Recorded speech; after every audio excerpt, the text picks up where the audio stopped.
Subscribe कीजिए सेविसर academy को और प्रेस कीजिए bell icon for more updates. दोस्तों, आज ज्ञान वार्तालाप के अंतर्गत मैंने जो अपना वाक्य लिया है वो वाक्य ये है कि निवेशकों के दो उद्देश्य होने चाहिए। पहला नियमित निवेश और दूसरा है समय समय पर मुनाफा वसूली करना। There should be two objectives of investors. First, regular investment, and second, booking profit from time to time. हाँ दोस्तों, ये मैंने आज जो ज्ञान वार्तालाप के अंतर्गत लिया है, ये कई लोगों के लिए एक सीख वाली बात भी हो जाएगी।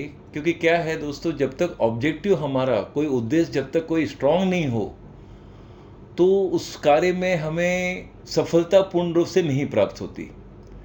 क्योंकि ना हमारा ध्यान और बात विषय उस पर पूरा काम करता है। थोड़ा बात कभी ध्यान में गया, कभी गया नहीं। यानी कभी हमने शेयर्स लिया, कुछ प्रॉफिट दिखा, लेकिन हमने उसमें कुछ किया नहीं, और फिर देखा गया कि कुछ दिनों के बाद वो लॉस में कन्वर्ट हो गया। क्योंकि वहाँ पर हमारा ऑब्जेक्टिव स्ट्रांग नहीं है, वहाँ पर हमारा उद्देश्य मजबूत नहीं है। तो मार्केट में दोस्तों, जब आप स्टॉक मार्केट में इन्वेस्ट करते हैं तो आपका कुछ ऑब्जेक्टिव होना बहुत जरूरी है। जैसे उद्देश्य का मतलब, पॉइंट मेरा ये कहना है दोस्तों कि जैसे आप कुछ कमाना चाहते हैं, पैसा बनाना चाहते हैं, तो उसको भी थोड़ा आप डिफाइन करिए इस तरह से। जैसे मान लो, एक उदाहरण दे रहा हूँ दोस्तों कि हम कहते हैं नियमित इन्वेस्ट करना, नियमित निवेश करना। तो नियमित निवेश दोस्तों कई तरीके से किया जा सकता है। एक तो पहला है हमारा एसआईपी फॉर्म में नियमित रूप में हम इन्वेस्ट कर सकते हैं। दूसरा है कि भाई आपको कभी सैलरी में है, अगर जॉब में है तो साल में कभी कोई प्रोविडेंट का फंड, कोई बैलेंस था वो आ गया, या कोई ऐसा पैसा आ गया जो बोनस के फॉर्म में आ गया, या कुछ इस तरह से आपको कुछ कैश इंसेंटिव्स आ गए जहां आप जॉब कर रहे हैं, या आपका जो टारगेट अचीव हुआ तो आपको कुछ कैश इंसेंटिव्स आ गया, वो अच्छा एक रकम आया है, तो उसका क्या किया जाए। या ये इस तरह का जो पेमेंट आया है, या कुछ पैसे आपके हाथ लगे हैं, या कोई एफडी का पैसा मैच्योर्ड हुआ, उसका पैसा आ गया, तो वो पैसे को अब क्या किया जाए। तो ये भी आपके इसी पार्ट ऑफ इन्वेस्टमेंट का ही एक भाग बन गया। तो इस तरह से पैसे जब आए तो उन्हें क्या करना चाहिए और कैसे इन्वेस्ट करना चाहिए, वो भी बात मैं आपको बताने जा रहा हूँ दोस्तों।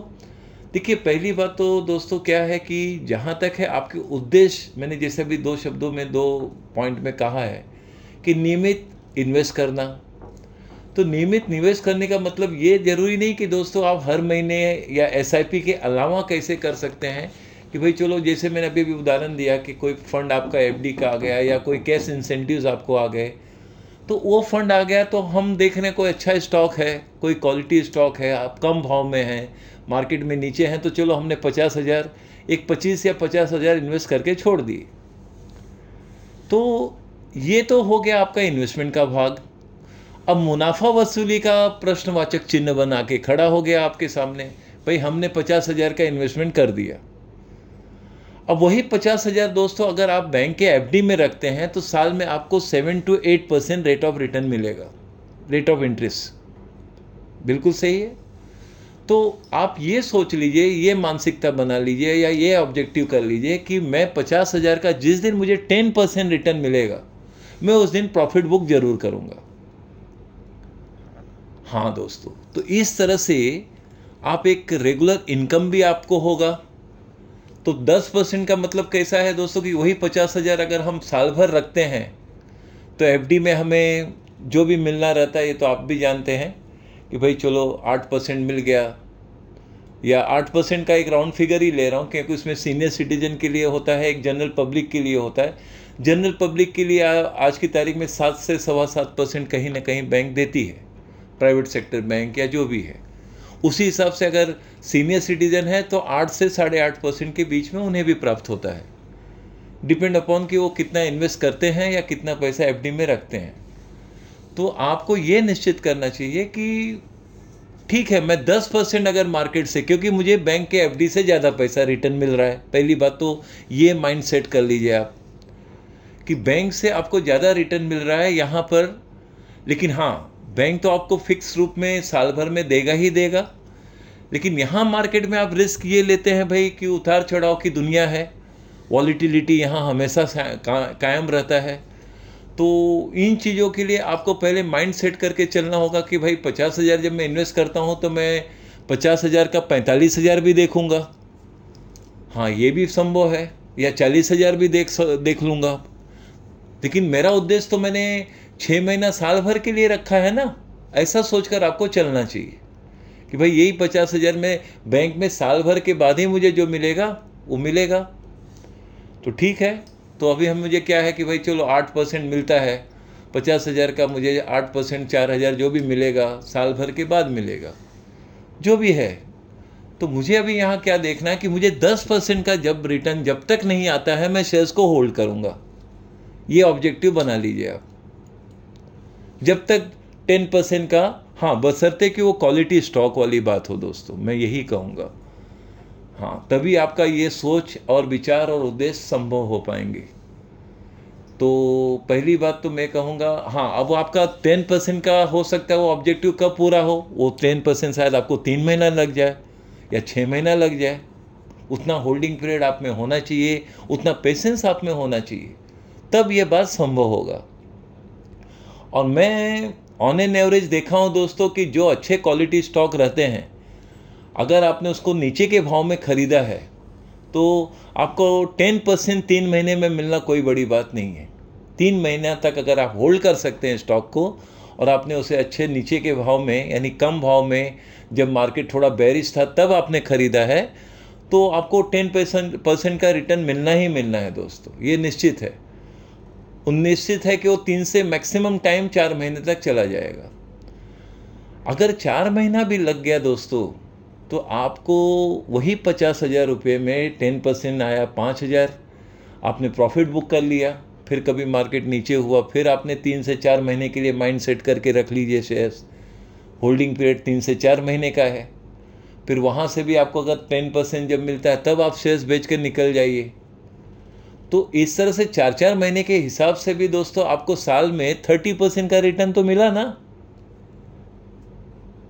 खुद कैलकुलेट कर लीजिए, क्योंकि आपने 50,000 रुपये को इन्वेस्ट किया मार्केट में अच्छे स्टॉक में, क्वालिटी स्टॉक में, यानी जब वो शेयर्स नीचे के भाव में था तब आपने इन्वेस्ट किया।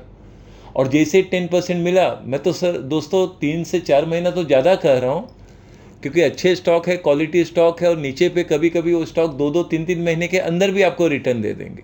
लेकिन मैं और ज़्यादा समय लेकर आपको उदाहरण देकर कह रहा हूँ कि 4 महीना, अगर 4-4 महीना भी आप 50-50 हज़ार रुपया साल में वही रोलिंग 3 बार भी किए कि भाई एक शेयर्स, एक कंपनी के शेयर्स खरीदा 4 महीने का माइंड सेट करके, चलो जो होगा देखा जाएगा, नीचे के भाव में लिया, जब 10% जिस दिन आएगा मैं पैसा अपना निकाल लूँगा, ये सोच से अगर आप इन्वेस्ट करेंगे तो निश्चित रूप से आप कमाएंगे दोस्तों। अब वो बजट आपका है, वो 25,000 का भी हो सकता है, 50,000 का भी हो सकता है, या मैं उदाहरण में इतना ही कहूँगा कि लाख रुपया हो सकता है, 1 लाख रुपया हो सकता है, क्योंकि वहाँ तक एक एक्सेप्टेबल रिस्क है। भाई चलो 50,000 का रिस्क लिया, 1 लाख का रिस्क लिया, यहाँ तक तो मैं एडवाइस कर सकता हूँ दोस्तों। और यहाँ से आप उसको होल्ड करिए 4 महीना, 3 महीना, 4 महीना, और फिर बाद में आप स्वयं देखेंगे कि हाँ यहाँ पर हमें रिटर्न मिल रहा है। तो ऑन एन एवरेज आपको साल में 30% का रिटर्न तो मिला ही मिला। तो इस तरह से, हाँ अब आप ये भी प्रश्न करेंगे दोस्तों कि हाँ इसमें कैसे क्या, वो मैं ऑडियो के एंड में बताऊंगा दोस्तों। कुछ बातें हमारी भी है और कुछ बातें आपके इंटरेस्ट में है, मतलब आपके भले के लिए मैं कहूँगा कि क्या है, खासकर बिगिनर्स जो होते हैं वो, उनमें पेशेंस बहुत कम होता है। और बड़ा पैसा जब एक बार लगता है मार्केट में दोस्तों, तो पेशेंस का जो परसेंटेज होता है ना, वो अक्सर कम हो जाता है, क्योंकि वहाँ डर दिलो दिमाग में बैठ जाता है कि कब पता नहीं मार्केट में क्या हो जाए। एक उदाहरण दे रहा हूँ दोस्तों कि अगर आप मार्केट में 10,000 रुपया इन्वेस्ट करते हैं और कल मार्केट में 5-10% गिरावट भी आ गई, तो आपका 10,000 अगर 8,000 हो जाता, 10,000 का भाई 2,000 का लॉस हुआ, तो इतना आपको, हाँ भाई 2,000 का नुकसान हुआ, इतना तक तो आप सहन कर सकते हैं। लेकिन अगर 10 लाख का आपने इन्वेस्ट कर दिया और 20% का गिरावट आपने देख लिया, तो 2 लाख का नुकसान आपको पूर्ण रूप से हिला देगा दोस्तों। उसमें आपका विश्वास, मनोबल सब हिल जाएगा। और वो नुकसान एक बार अगर आपने कर लिया दोस्तों, अगर आपने नुकसान लॉस बुक करके एक बार मार्केट से निकल गए तो मार्केट से कहीं ना कहीं आपको नफरत होने लगेगा, आप मार्केट को एकदम डिसलाइक करने लगेंगे, नापसंद करेंगे, क्योंकि वहाँ वही मार्केट ने आपका 2 लाख का नुकसान करवा दिया। तो ये सब नुकसान और बातें क्यों हो जाती है दोस्तों? क्योंकि कुछ लोग जो बिगिनर्स होते हैं वो सब यहाँ वहाँ का न्यूज़ देखकर, कहीं बातें देखकर ओवर प्राइस जोन में हैवी इन्वेस्ट कर देते हैं, और फिर वही कुछ समय के बाद जब नुकसान देखते हैं तो वो सहन नहीं कर पाते हैं, क्योंकि वो नुकसान उन्हें पूर्ण रूप से वो करने पर मजबूर कर ही देता है। दोस्तों, मैंने कहीं कहा है ना कि मार्केट आपको कहीं ना कहीं मजबूर कर देता है लॉस में शेयर्स बेचने के लिए, क्योंकि आप में वो डर की जो मात्रा है वो काफ़ी अधिक पैमाने पे हो जाता है, जिसके कारण आप शेयर्स को बेचने पे मजबूर हो जाते हैं दोस्तों।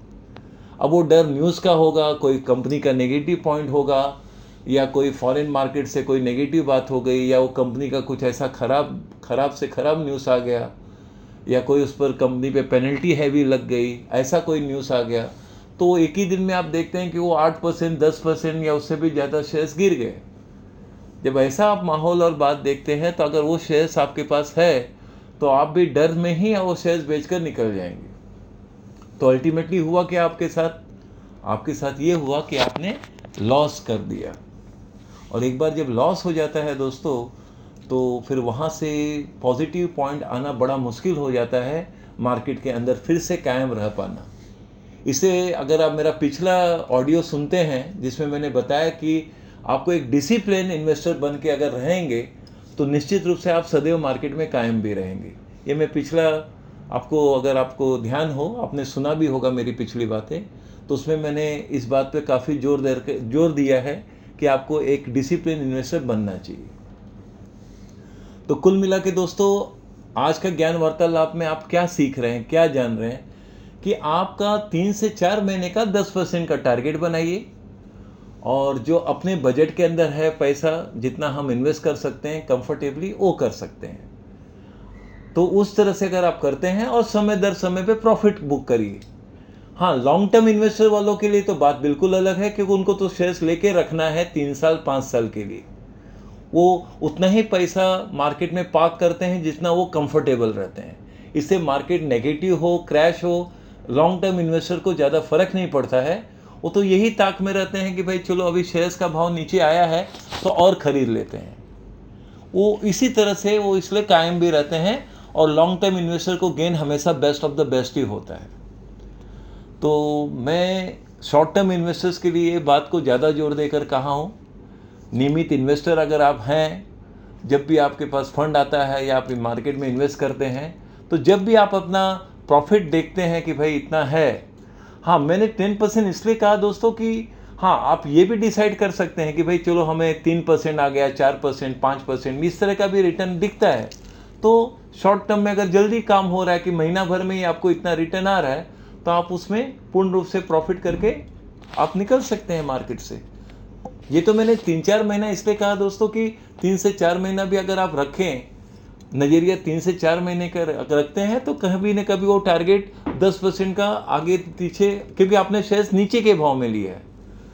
मेरे इस वर्ड पे ज़्यादा ध्यान देना, क्योंकि अगर वही शेयर आपने ओवर प्राइस जोन में लिया है दोस्तों, तो कभी कभी दोस्तों बात तो यहाँ तक हो जाती है कि 6 महीना क्या साल बीत जाता है, लेकिन उसमें रिटर्न पाना मुश्किल हो जाता है, क्योंकि आपने जो शेयर्स खरीदा वो ओवर प्राइस जोन में खरीदा है। तो इसलिए कभी भी आप इन्वेस्ट हैवीली कभी भी बड़े पैमाने में न करें जब वो ओवर प्राइस जोन में शेयर हो। ये भी आपके लिए इम्पोर्टेंट सीख है दोस्तों, जो मैं आपको ये इसी पॉइंट पे कहना भी चाहता था। तो बस, तो मैं मानता हूँ मेरी बात को आपने एकदम सरल रूप में समझ लिया होगा कि जब भी आप इन्वेस्ट करते हैं या नियमित इन्वेस्टर हैं, तो जब भी आप प्रॉफिट में देखते हैं अपने पैसे को प्रॉफिटेबल एरिया में आ गया है, तो प्रॉफिट ज़रूर बुक करिए। तभी आप मार्केट में कायम भी रह पाएंगे, आपको रिटर्न भी दिखेगा, आपका कॉन्फिडेंस लेवल भी बढ़ेगा, और आप थोड़ा प्लान भी आगे का और अच्छा कर भी सकते हैं इन्वेस्टमेंट के बारे में। तो इस तरह से आप इस कार्य में सदैव सफल रहेंगे और कायम भी रहेंगे। बस यही कहना था दोस्तों। और मैं जो कहा था शुरू में कि ये बात मैं अपनी जोड़ूंगा ज़रूर, क्योंकि दोस्तों क्या है कि हम तो इसमें पूरा समय देते हैं दोस्तों, मार्केट में स्टॉक का एनालिसिस करना, कंपनी के एनालिसिस पर पूरा ध्यान देना, हमारा तो पूरा दिलो दिमाग, ध्यान, समय सब इसी में समर्पित है दोस्तों, क्योंकि हम पूर्ण रूप से मार्केट में हर तरफ से समर्पित हैं कि कंपनी का एनालिसिस करना, स्टडी करना, एनालिसिस के साथ साथ कंपनी के प्रोफाइल को भी बाकायदा डिटेल में देखना, कंपनी का फ्यूचर पॉइंट कहाँ तक जा सकता है, ये सब बातों का हम ध्यान देकर इन कार्यों में पूर्ण रूप से लगे हैं। इस हिसाब से दोस्तों हम क्या है, क्वालिटी स्टॉक कौन से हैं, क्या है, कौन से स्टॉक में आपको बेस्ट रिटर्न मिल सकता है, इसका हम छोटा या बड़े रूप में एक दूरदृष्टि जरूर रखते हैं। तो इस हिसाब से हम दोस्तों मल्टीबैगर स्टॉक के लिए आपको सजेस्ट करते हैं, एक एडवाइस करते हैं कि आप मल्टीबैगर स्टॉक में इन्वेस्ट करिए।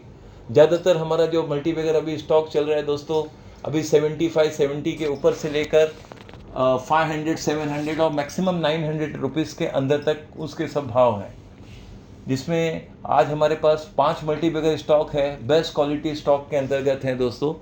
तो मैं आपको पर्सनली एडवाइस करूंगा कि आप मल्टीबैगर स्टॉक में इन्वेस्ट करिए।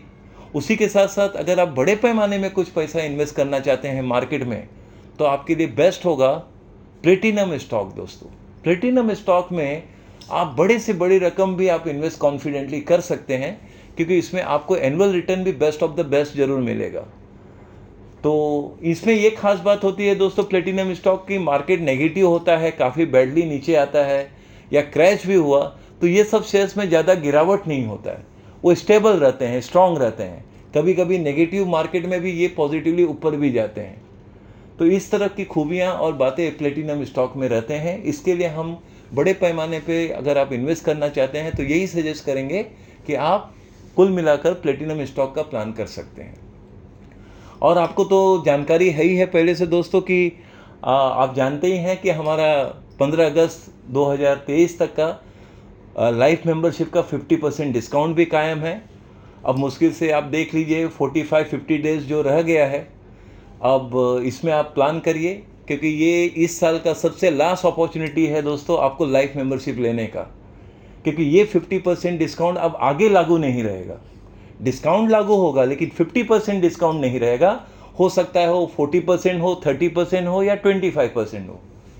तो इसके लिए ये आपको एक आखिरी कह सकता हूँ एक चांस है, एक अपॉर्चुनिटी है हमारा लाइफ मेंबरशिप लेने का। और उसी के साथ साथ लाइफ मेंबरशिप में आप शॉर्ट टर्म में इन्वेस्ट करके सदैव कमा सकते हैं।